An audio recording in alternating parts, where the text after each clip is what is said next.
I write for rappers, man. I write for those rapper guys. I've never been a one-dimensional person ever, man. Like, I like too much exotic fly shit. Just like my women, I like exotic fly shit.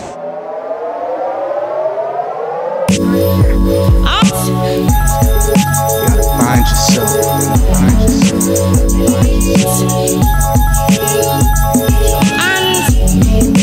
The way you do that, get up off your ass and get out there. Get out there. Get out there though, you know? Vibe on your journey.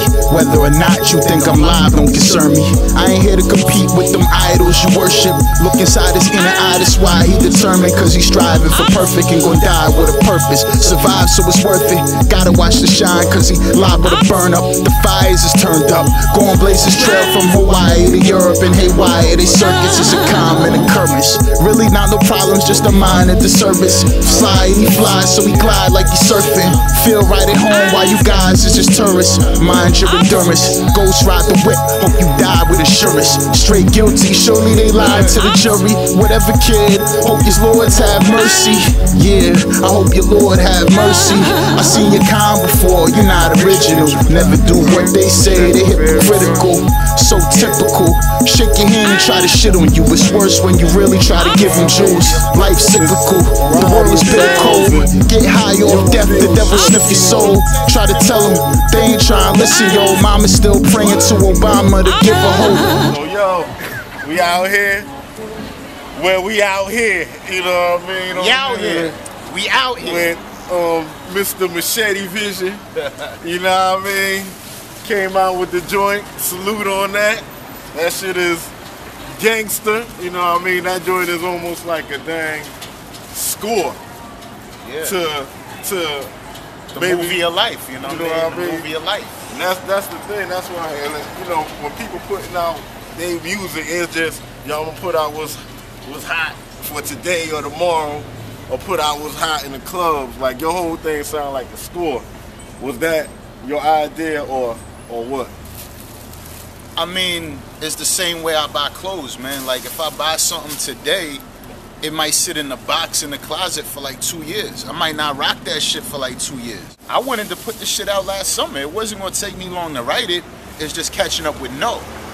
That's the hard part, because in the time Machete Vision got done, he did a solo album, he did a CunninLynguist album, he did production for other artists while we was working on this. And you know what happened at such a great time was that, you know, I was forming a bond with people like Action Bronson and Mayhem Loren and, you know, my other family. So during that time, it's like, as these other artists that I was respecting came to light, it was like, yo, it was a great time to work with them. Roadhouse was the first single, but I'm gonna tell you what, I didn't really want that to be the first single. Like, I wanted something else to be the single, but No being No, and Deacon, shouts to Deacon the villain from CunninLynguist. He was like a second set of ears and eyes on this project. They had the executive decision. You know, I got outvoted on Roadhouse. Roadhouse is tough, and I mean, they were right. It was right to put that joint first, because it was like, okay, come with something real hard body, plus Action Bronson, you know, people relate to him, a lot of people feeling him. So it's like, yo, throw that joint out first and just get people in tune. And then the second single, which was All Smiles, everybody loves that joint, on top of the fact that it was like a complete 360 from the first song. So that was just showing, you know, the diversity. With me, everything I do, I try to make it like that, to where I want it to be timeless. I could have did it 2 years ago. Like, Machete Vision started 2 years ago and ain't dropped till last week. So the way people receiving it, it's like, oh, this is that new shit. This is that futuristic shit. So it ain't no telling really when I do something and I pen it, or when I collect it or whatever, when you gonna see it get revealed. So I like that, man. I don't like to just think about today. You know what I'm saying? I never think about just today. Every song, I pretty much switched flows, cadences, and styles, and vocal tones. Like, you know, I just wanted to do that on some artistic shit, and the fact that every beat, you know, when working with one producer, it's kind of hard for people to, like, you know, you hear these one producer projects and it's rare. Like, I know Mad Villain accomplished it, but you know, it's kind of hard to be different. Yeah. So it's like every song is literally different on every chamber. So I was like, okay, it leaves me a lane to be more artistic with my shit, to where I'm not gonna sound the same on any song. Every song gonna give you a different feeling, whether it's hard body, insightful, grillchy, you know, everything on there is like, you know, I'm spitting differently. I write for rappers, man. Yeah. I write for those rapper guys. I don't really fuck with them people, but that's who I write for, because, you know, it's more rappers than fans now. Yeah. So I write for MCs. That's why, like, a lot of MCs, like Doom, that's the homie, he respect my shit. You know, No is a bigger producer, you know, huge producer on the underground. For him to even work with me was an honor, you know what I'm saying? Big Just from Company Flow, he was popping when he pulled me under his wing, you know what I'm saying? A lot of people that are MCs fuck with me. C. Ray's Walls, that's my brother, he fuck with me. You know, it's a lot of MCs that fuck with me, even though a lot of people don't know about me and what I do. So I write for them. That's why I pen for. I want MCs to listen and be like, yo, he just said this, or yo, his style is crazy, like, he don't sound the same on no fucking song. Every song is a different pattern. You know what I'm saying? So I do some MC shit, really. You can't listen to a whole album. Yeah. Number one, it's too many tracks on the album. It ain't no reason why in 2011 you got 23 songs on your album, dog. Take off all the filler. You know, I'm gonna make it to song 6, and I fuck with you. Yeah. I like your shit, but I'm not gonna make it past like 6 or 7 songs. Nah, not this day and time. You know, so for me, you know, and even with the project to be the length that it is like, you know, people just respect it. Like, oh, we need more of that. That's like 10 joints. It's not long enough. We need more of this, more of that. So you see, like, the main complaint is like, we want the shit to be longer.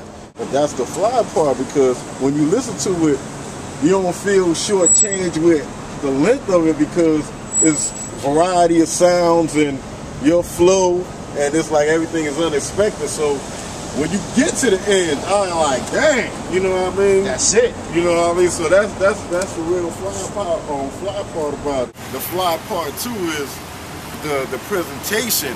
Like, I know with all your joints is like actually having somebody doing that artwork for it. So from day one, I'm an artistic motherfucker myself. So it's like, I respect artists like Graph all around us.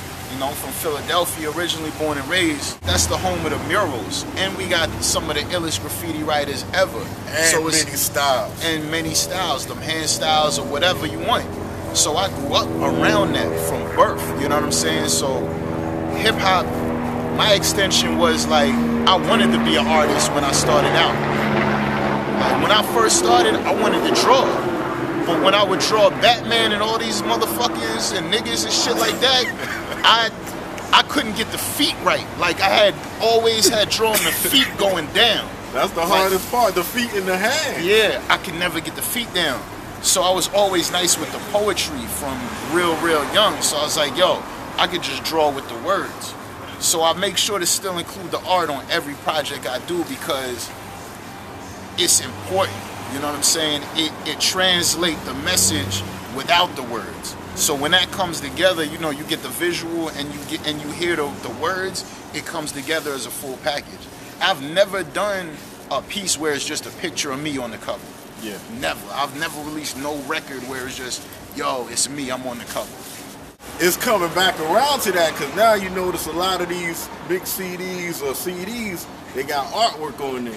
You know what I mean? Yeah. Some of them is aight. It is like, I think they just catching the wind of it, but a person like you know that, yo, you gotta have the right person to do that, to get the right feel to match the album. Oh, no doubt. Flux Wonder, you know, he laced me like 3-4, we like 3-4 deep right now. Yeah, I'm pretty sure that he gets busy with the pen, so I just, you know, we've built a rapport, but I've worked with other talents too, like Totem, yourself, Goldi Gold,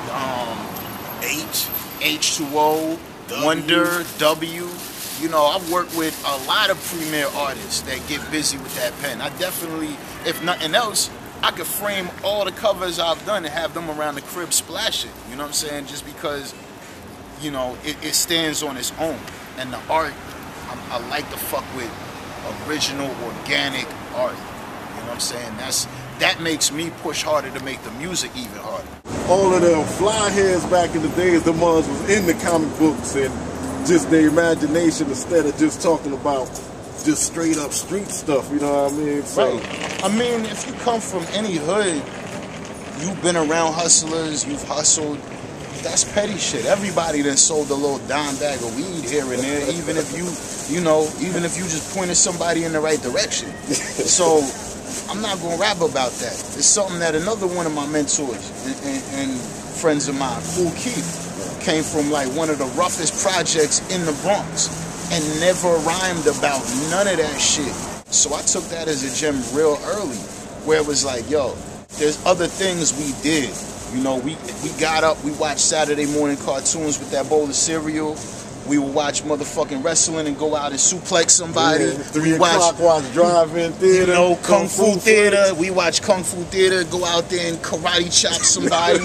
You know, watch Creature Feature, you know, and go get dressed up on some monster shit. So we was doing all of that. And people just take like one dimension of the shit and just focus on that and go in on just being one-dimensional. And I've never been a one-dimensional person ever, man. Like, from early in West Philadelphia, I'll tell you the earliest comic book memory I got. This kid Hiram on my block was a definite hard head.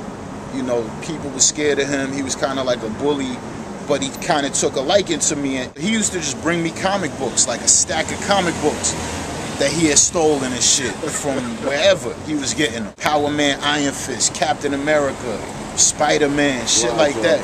You know, the fly shit. We talking back, you know, early 80s. Yeah. So just from that's what developed it. And then my pops always had me reading from a young age. My mom's did poetry herself, so I always had that kind of inkling towards that. And I always respected the words and the visions and art and pictures, and you know what I'm saying? So the comic books and shit ain't nothing. Like, I still go out and get a comic book because it keeps me attached to being young, and it also builds up my inspiration and my imagination. If you want to be a writer, you got to be a good reader. You know what I'm saying? If you want to draw and be an artist, you got to appreciate fly art. Yeah. You know, you got to soak up that inspiration. You could tell the people who do and who don't. Yeah. I get bored with shit, man. That's why it's like it's hard for me to stay with one particular thing, because I'm constantly inspired. So I get bored with shit real easy. Like, I had a website, GrouchyFace.com. It was dope. A lot of premier bloggers was fucking with me through that blog. And, you know, it got to the point where I got tired of posting shit. I got tired of looking at my inbox and everybody like, yo, post my music and this and that. And I was like, yo, I'm not really a blogger like that. I'm just a creative person. You know what I'm saying? I have a website, but don't solicit me your shit. You know what I'm saying? I don't care. Like, I'm just posting what the fuck I feel like. It's nothing corporate about me when it comes to art. Like, I don't mix the two. I never mix the two. So, you know, we just keep it like that. So I switched over. Now I got everythingcrisp.com. That's the new site. Everythingcrisp.com. That's what we was talking about. But I feel you on that, because it's like, when I was just in the comic book store, it had like the new 52, where everything started over again. Right. And some people are scared to do that, you know, and I've seen you do that with success many of times. It's nothing to me, man. I can start from ground zero with anything, because I still have the same confidence that lets me know whether I'm starting from the ground floor, which is why I like to start with everything. I know I can build it back up. Grouchy Face, people looked at me crazy like, yo, your site getting a lot of looks, it's starting to get successful. People are offering to like pay you money to put their commercial and ads and banners and shit on your site. And I never took the money. I don't need it. You know, I work hard every day. Like, I don't need that shit just to have a motherfucking McDonald's thing on there. For what? Like, I'm not knocking nobody who does that, because yes, it's all money. You know, all money ain't good money. And I learned that shit. All money is not good money. And I wanted to keep when I'm on some artistic integrity, I'm on some artistic integrity. You gotta find yourself.